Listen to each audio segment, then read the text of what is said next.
Welcome to the Help Me Abide podcast, a program dedicated to helping you have a closer walk with God by sharing biblical truths and relatable testimonies of women who have overcome. Whether you're a seasoned believer or just starting your spiritual journey, this podcast has something for you. Each episode will supply encouragement and wise, practical advice to inspire and challenge you to abide in the one who has all the answers to life's questions.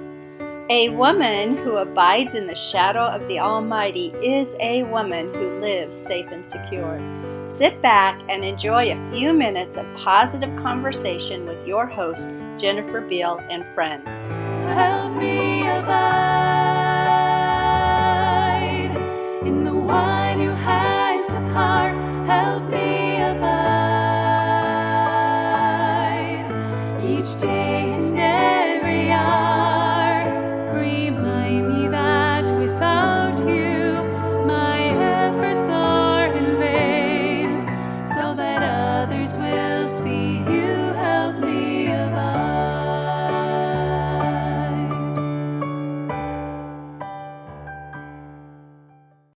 Welcome back to Help Me Abide and to our summer bonus season. Today, I'm bringing you a lesson I had the privilege of sharing at a marriage conference just this past year.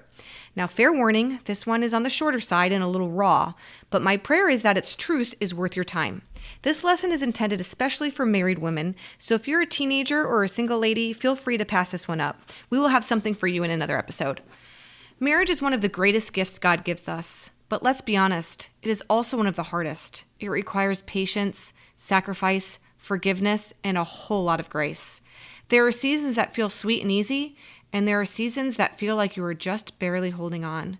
But I want to encourage you today with this lesson, because on the other side of that fight is something beautiful, something worth every hard moment you press through together.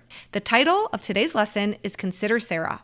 Are you ready to be encouraged and equipped to abide in Christ? Let's get into the heart of today's episode. God, you're faithful, you're merciful, you're kind, you're good. Thank you for allowing us, everyone in this room, to have a marriage, to have a husband. I pray that you would give me wisdom to speak what you would have me to speak, that I would only say what you would have me to say, and that you would be glorified through this talk. Amen. Okay, I need a helper. Paula, you're pretty.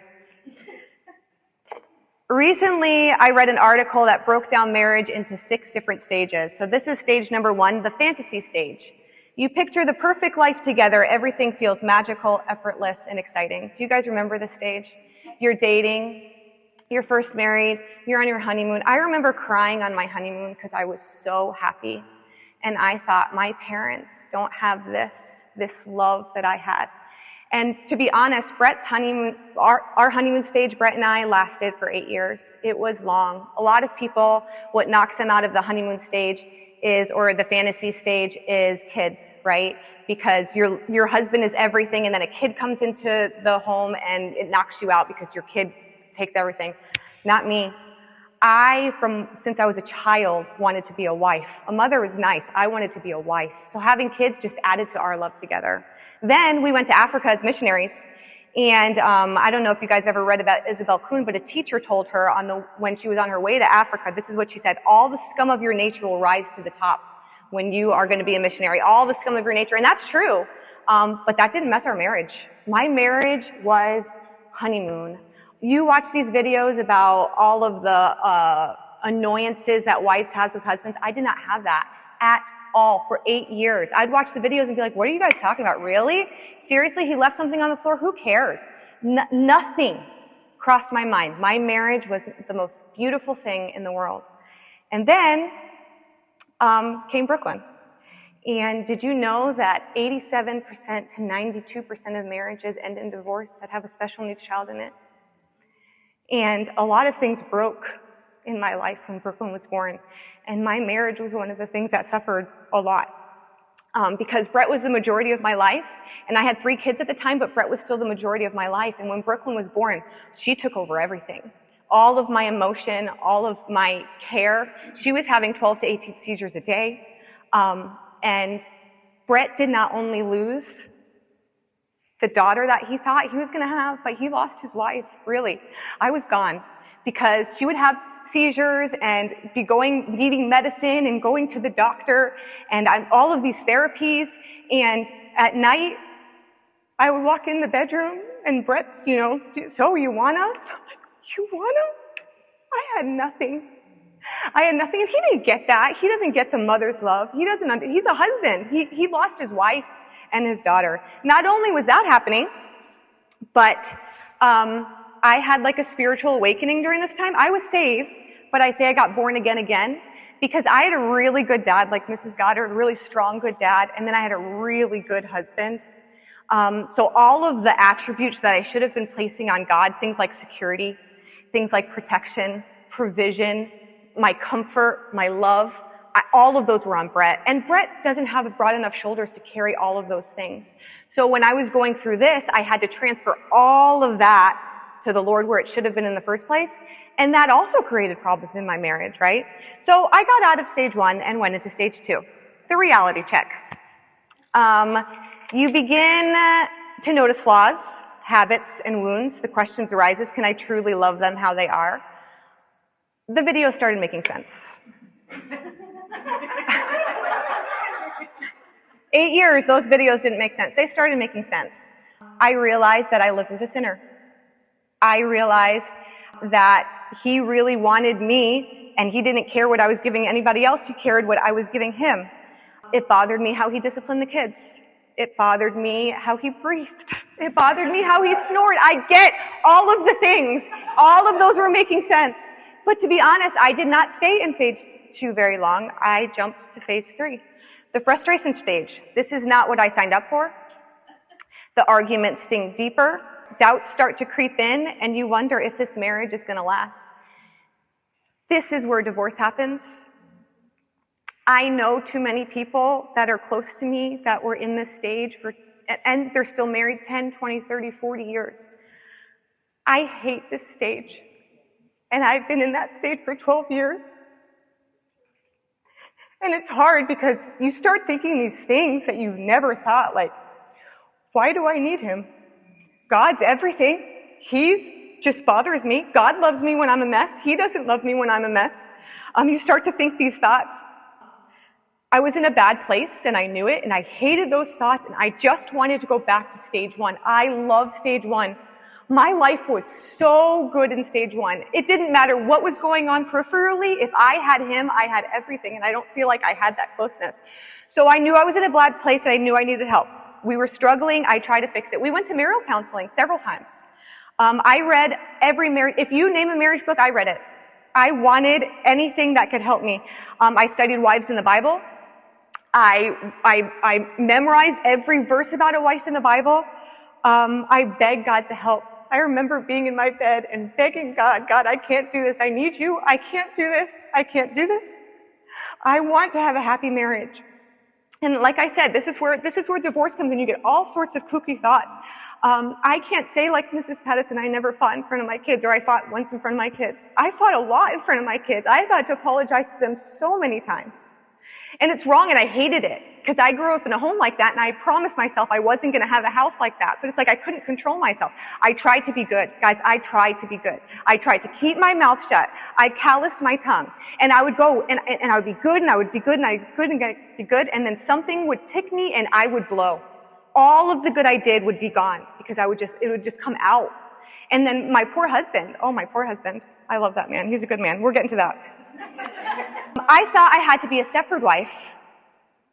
I thought I had to be totally fake. I had to be perfect, because if I wasn't perfect, then that's when all the problems happen. So if I could be perfect, I can't be a Stepford wife. Being a Stepford wife is really hard. I don't know how people do it. I can't do it. I'm too real. So finally, all of those things, I think, the memorizing, the prayer, all of those things kept me married. And I'm grateful, because the statistics are alarming. But it didn't knock me out. I was still in stage 3 and I was still frustrated. Finally, the Lord started to speak. In Psalms, David talks about this. Lord, where are you? I'm doing everything. Where are you? But always at the end, I'm going to trust in you, but I will trust in you. So 3 sermons, 3 truths knocked me out. The first one I heard was by Pastor Jerry Roth when he came to the Fundamentals Conference. He said several times, consider Sarah. It was a modesty sermon. best sermon I ever heard on modesty. But what kept ringing in my heart was consider Sarah. And the Lord kept telling me, Jennifer, consider Sarah. Jennifer, consider Sarah. And I have a whole sermon here, but we don't have time. But what made Sarah special? Number one, she was pretty, Genesis 12:11. Abraham, she was pretty. Everybody knew she was pretty. And it's not only that she was pretty for everybody else, she was pretty for her husband. We could talk about that. Number two, she obeyed her husband. I didn't have a problem with obeying Brett. I grew up, again, in a good, godly Christian home. My dad was the leader. If I didn't obey, I got spanked. I learned that at a young age. If Brett asked me to do anything, I'll do it. Submission, a little bit harder. Submission. 1 Peter 3:6, even as Sarah obeyed Abraham, calling him Lord. What's Lord? Webster's 1828 dictionary defines Lord as a person with supreme power and authority, a master. That kind of stuck out to me, so I'm considering Sarah. But still, I've heard all this. This is in the books. This is in the Bible. I know the verses. I've memorized them. I got it. Sermon truth number 2. The second sermon said something I'll never forget, and I'm going to quote it for you. I went back and listened to the whole sermon again, but this is the thing that poked out at me. Anyone ever read the life story of Abraham and Sarah? Every time Abraham did something wrong, it affected Sarah negatively. But she decided she was going to trust God to take care of Abraham, and she was going to be a great wife. Abraham went down in the Bible as being the father of the faithful. Sarah was more spiritual in that relationship, and she took a lot of hurt in that relationship, but Abraham ended up being the type of God the Father, and their children being God the Son. I'm glad Sarah hung in there. Wait a minute. Is Sarah the hero of the Sarah-Abraham story? Was she the best wife? I mean, it talks about her in Peter. Sarah obeyed him, calling him Lord. I think Sarah, if you look in the Bible, might have been the greatest wife in the Bible. There's no Abraham without Sarah. There's no 12 tribes of Israel without Sarah. Sarah made Abraham reach his max potential. And listen, she wasn't the greatest Christian. What happened when God told Sarah that she was going to have a baby? What did she do? Is that faith? No. And then God said, you left, and what did she say? No, I didn't. She lied to God. Sarah wasn't the greatest Christian in the Bible. Sarah was a jerk to Hagar. Honestly, she was awful to Hagar. Not only that, she was a bad stepmom. She was bad to Ishmael. Oh, you're going to say something to me? Abraham, kick him out. She wasn't a great Christian. She wasn't a great friend. She wasn't a great stepmom. Sarah was a great wife. She was a great wife. It wasn't about her. It wasn't about how great she could be. It was about how great she could make her husband, which kind of makes the stories make sense. Let's think about this. Sarah was 76. God gave a covenant to Abraham. You're going to have kids like the sand in the sea. You're going to have kids like the stars. And Sarah realizes, I'm the problem. I can't have, my womb is broken. So here, Abraham, I want God to use you. Here's Hagar. Now that kind of makes sense. Sarah was trying to make Abraham great. It didn't even matter if it was her. Now, she had some human emotions after that. But she did what she needed to do in order to make him great. That story kind of made sense to me now. What about when Abraham's going into another place and he asks Sarah to lie? You know what? I might get in trouble.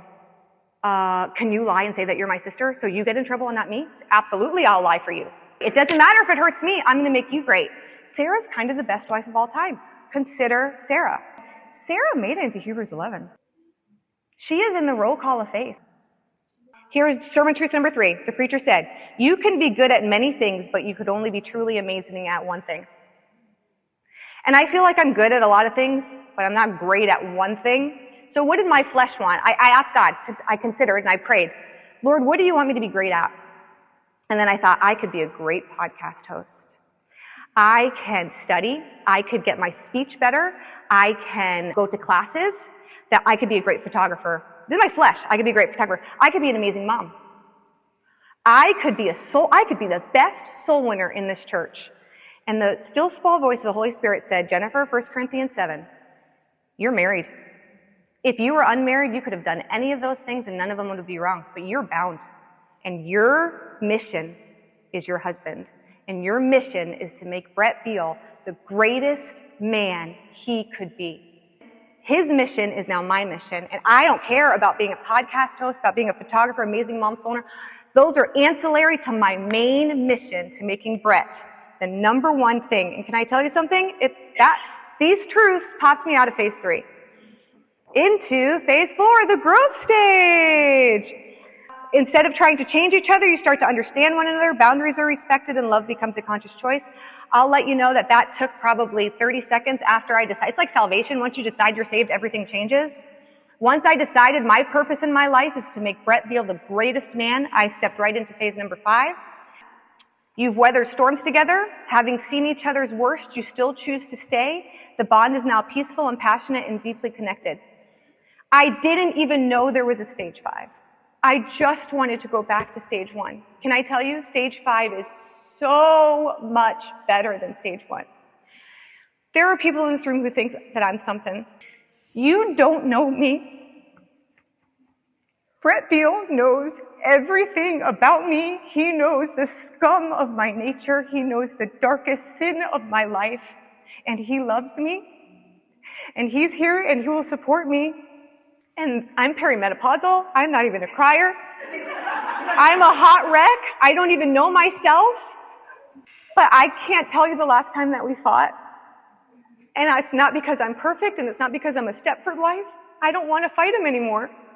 I don't care. I want to make that man great, and it's changed everything inside of me. And I don't know what stage you're in, and I don't know if I'm going to stay in stage 5. And I might go back to stage 3. I don't know what's going to trip me back in. But if you're in stage 2 and 3, please, I beg you, consider Sarah. Just consider Sarah. And one day, Lord willing, we could all enter stage 6, the legacy stage. Without even trying, your relationship becomes an example. Your love story inspires others, leaving behind something lasting and meaningful. And that's where I want to end up one day.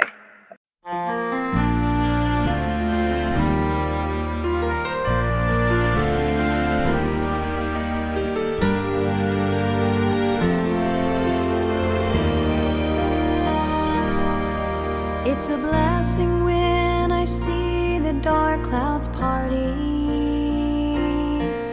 when the rain is gone and sun is breaking through. I anticipate when life will just be normal, just to close my weary eyes and rest in you.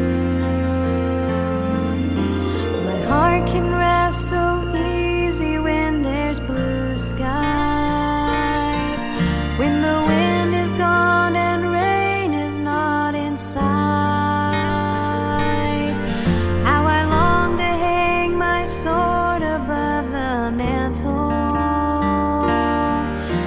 away from harm and distant from the fight.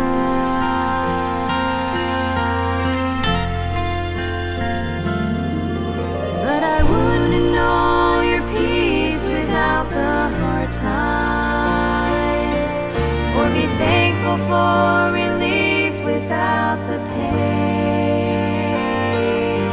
I wouldn't love the light if it were not for darkness, or appreciate the sun without the rain. How could I understand forgiveness without failure, or feel the warmth of love without the bitter cold? How could I hold your healing hands without affliction, and be blessed to see your mercies all unfold? Sure, it's a blessing to be safe, secure, and warm. But Lord, I want to thank you for the storm.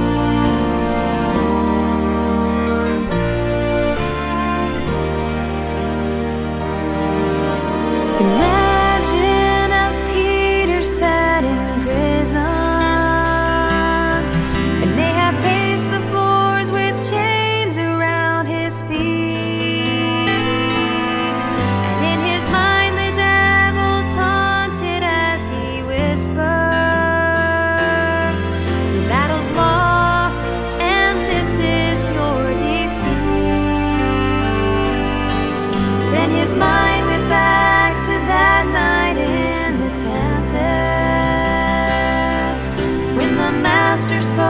and winds and seas obey.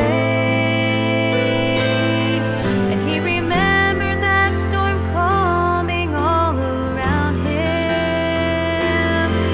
He could rest in that dark prison unafraid and say, I wouldn't know your peace without the hard times, or be thankful for relief without the hate.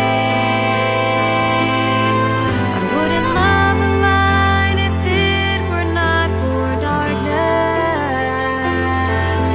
or appreciate the sun without the rain. How could I understand forgiveness without failure, or feel the warmth of love without the bitter cold? How could I hold your healing hands without affliction,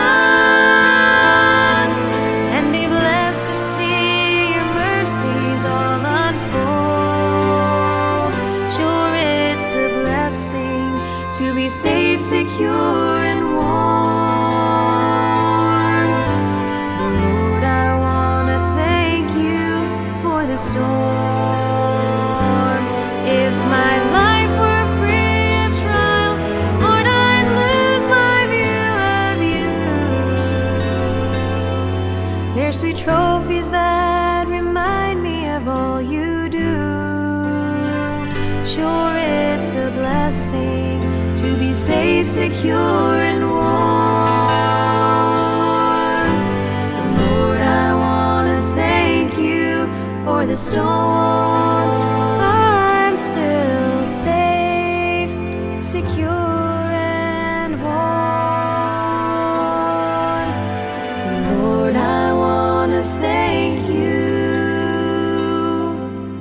for the storm.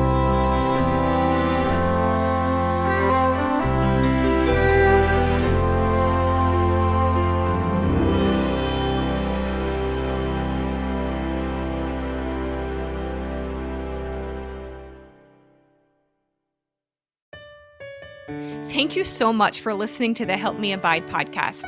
We hope you enjoyed today's episode as much as we did.